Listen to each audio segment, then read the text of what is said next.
Hello everyone, welcome back. In this video, I will show you how to create Bybit Web3 wallet.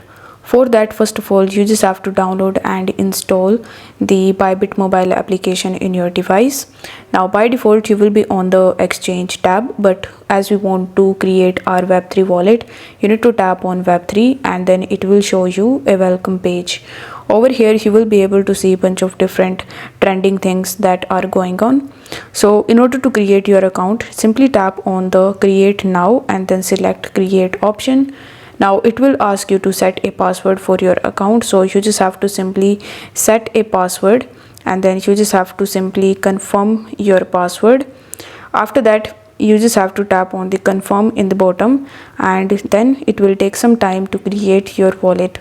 Now once your wallet is successfully created, it will look something like this. So as you can see that we have successfully created our Web3 wallet on Bybit. Now over here you can buy, sell, swap, and you can even use other dApps in order to make payments and in order to get your favorite crypto coins.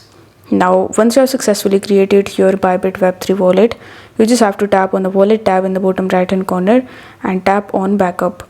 After that, tap on manual wallet backup. If you want to back up your wallet manually, you can even back it up on cloud based. If you have selected the second option, then you need to select your email address and your seed phrase will be stored there. If you selected the manual option, then you will be able to see your seed phrase, which you just have to copy and keep it somewhere safe. So I hope this video was helpful, and if it was, then don't forget to like the video and subscribe to the channel. Thank you so much for watching.